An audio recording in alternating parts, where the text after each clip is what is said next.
Hello जी, आप देख रहे हैं खबर डिजिटल। मेरा नाम बासित शहबाज है और यहाँ पे कोशिश ये होती है कि ऐसे इश्यूज़ जो मेन स्ट्रीम मीडिया पे नहीं आते या डिस्कस नहीं आते, उनके ऊपर बात की जाए। 21 अक्टूबर से जो है वो चमन में चमन बॉर्डर के ऊपर एक बड़ा एहतजाज किया जा रहा है बलोचों और पश्तूनों की जानिब से। ये एहतजाज क्या है और ये किस सूरत इख्तियार हो गई, क्योंकि ऑलमोस्ट 3 मंथ्स इसको हो गए हैं, 3 महीने हो चुके हैं। चमन बॉर्डर में एहतजाज जो है पिछले 2 माह से ज़ायद हो चुके हैं, इसको जारी है। कंधार, क्योंकि जो अफ़गानिस्तान का इलाका है उसको हम कंधार कहते हैं और जो पाकिस्तान की तरफ ड्यूरन लाइन के ऊपर जो इलाका लगता है वो उसको हम चमन कहते हैं। यहाँ पे बड़ी तादाद में पिछले चंद माह से जो बलोच हैं, जो दीगर रोज़गार जिनका वाबस्ता है अफ़गानिस्तान और पाकिस्तान के बॉर्डर से, वो एहतजाज करते हुए आपको नज़र आएँगे, लेकिन हमारा मीडिया है वो खामोश है। हमारे हुक्मरान खामोश हैं, क्योंकि इस वक़्त बड़ी वजह ये है कि पाकिस्तान में इलेक्शन हो रहे हैं। वो इलेक्शन के जिसका कोई जो है वो बेसिक नहीं है, बुनियाद नहीं है यहाँ पे। और जो अवामी मसाइल हैं, जो अवामी मुश्किलात हैं, उनको हल करने के ऊपर तरजीह नहीं दी जा रही। हुआ क्या है चमन में, इतना बड़ा एहतजाज क्यों है? अगर आप उनको चेक करें और मेन स्ट्रीम मीडिया के ऊपर देखें, चंद सहाफ़ियों के अलावा इसके ऊपर कोई बात नहीं कर रहा। क्योंकि अमूमन हमने ना तो बलूचिस्तान को उनका हक दिया है और ना ही कभी उनकी मुश्किलात को मेन स्ट्रीम मीडिया तक लेके आए हैं और हुक्मरानों तक लेके आए हैं। एहतजाज जो है वो जो अफ़गानिस्तान का इलाका है, कंधार उस साइड पे जो बॉर्डर लाइन है उसको कंधार कहा जाता है और पाकिस्तान में ऊपर ये चमन का इलाका जो वो कहलाता है। पिछले 2 माह से यहाँ पे जो एहतजाज हो रहा है उसकी बड़ी वजह ये है कि पाकिस्तान की तरफ से जब ये ऐलान किया गया कि तमाम तर जो आमदो-रफ़्त होगी वो अब वीज़े के थ्रू होगी, जबकि इससे पहले जो अफ़गानिस्तान था वहाँ से आने के लिए एक तज़किरा डॉक्यूमेंट जिसको हम कहते हैं वो ज़रूरी था और पाकिस्तान से अफ़गानिस्तान जाने के लिए सिर्फ़ आपका शनाख्ती कार्ड जो है वो ज़रूरी हुआ करता था। अब काफ़ी 75 सालों से जो हमने जंग इंडिया के साथ शुरू की हुई थी और बॉर्डर लाइन के ऊपर, और हमने ये कहा कि इंडिया जो है वो पाकिस्तान को निस्तो-नाबूद करना चाहता है और अखंड भारत का जो है वो ख्वाब पूरा करना चाहता है। इंडिया तो आगे निकल गया। अब हमने दूसरा हरीफ जो है वो अफ़गानिस्तान अपने लिए चुन लिया और अब ये आने वाली नस्लों को पढ़ाया जाएगा कि अफ़गानी जो हैं वो पाकिस्तानियों के दुश्मन हैं, जबकि वहाँ पे हमने क्या किया और हमारी फ़ोर्सेस ने क्या किया वो सबके सामने है। 20,000 रुपया हुकूमत की जानिब से इसके ऊपर ऐलान किया गया, जो बेरोज़गार हैं उनको देंगे, जबकि पठानों ने, पश्तूनों ने इसको रिजेक्ट कर दिया कि हम जो है किसी किस्म का पैसा हुकूमती इमदाद के तौर पे जो है वो नहीं लेंगे। 75 सालों से जो है वहाँ से यहाँ आने के लिए पासपोर्ट चाहिए, जो है वो शनाख्ती कार्ड की जो रिक्वेस्ट थी वो थी। लेकिन आज यहाँ जो है हुकूमत ने 75 साल बाद यकदम जो है ऐलान कर दिया कि आपको जो है वो पासपोर्ट चाहिए होगा अफ़गानिस्तान जाने के लिए।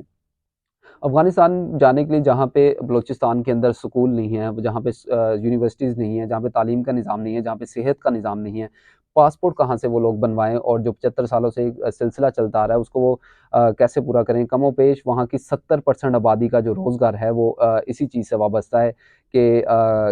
जो आमदो-रफ़्त होती है और जो मार्केट वहाँ की है अफ़गानिस्तान वाली साइड की, वहाँ से 70% जो है वो चीज़ें चलती हैं। उसके अलावा जो मईशत की तो एक अलहदा बात है, बहुत से अचकज़ई ख़ानदान हैं और दीगर ख़ानदान हैं जिनके आबा-ओ-अजदाद वहाँ के ऊपर हैं, किसी के रिश्तेदार वहाँ के ऊपर हैं, कुछ लोगों की मुश्तरका कब्रें हैं वहाँ के ऊपर। उसके अलावा जो वहाँ पे जो दीगर चीज़ें हैं उसमें रोज़गार के अलावा ज़मीनें हैं, ख़ानदान और दीगर चीज़ें मुश्तरका हैं, तो वो दिन में कितनी दफ़ा उधर चक्कर लगाएँ उसके लिए उनको वीज़ा चाहिए होगा। तो इस हवाले से बलूचिस्तान में और बलूचिस्तान के ख़ास तौर पे इलाके कंधार जो चमन है, वहाँ पे ये एहतजाज जारी है। अमूमन सबसे अहम बात इसके अंदर जो है, अगर हम पस-ए-मंज़र देखें तो 1893 में जो वहाँ के मीर थे, मीर अब्दुर रहमान ने अफ़गानिस्तान के हवाले से जो वहाँ के अफ़गानिस्तान के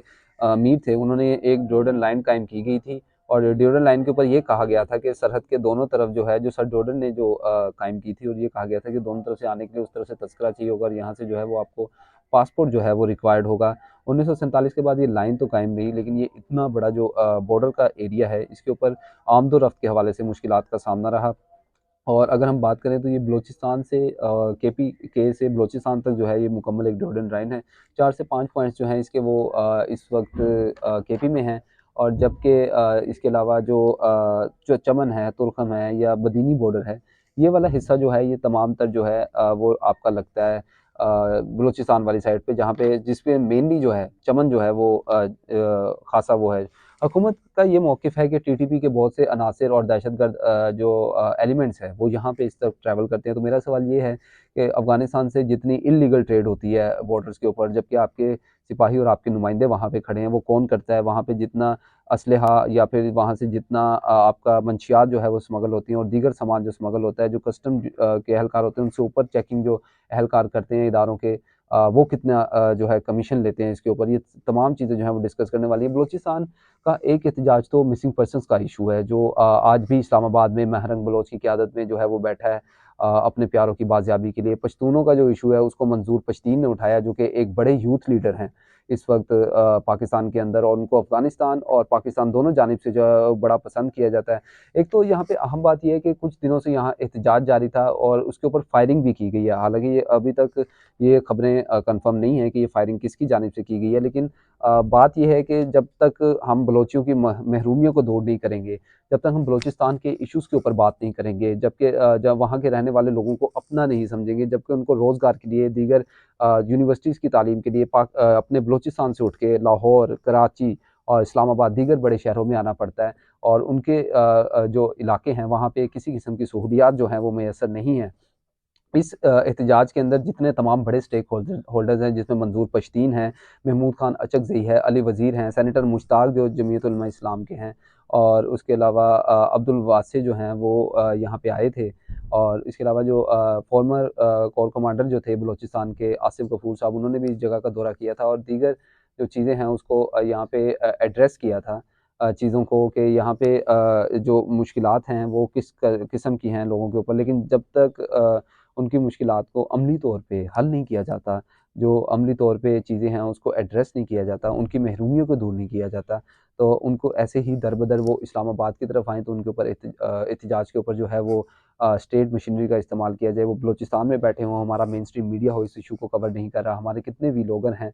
वो इस चीज़ को कवर नहीं कर रहे, तो कब तक बलूचिस्तान को या बलूचिस्तान के जो रहनुमा हैं और लीडर्स को हैं, वहाँ पे आप पार्टियाँ तोड़ते रहेंगे, हुकूमत बनाते रहेंगे और ज़रूरत के तहत जो है प्रोडक्शन ऑर्डर जारी करके अपने मफादात के लिए इस्तेमाल करते रहेंगे। शुक्रिया।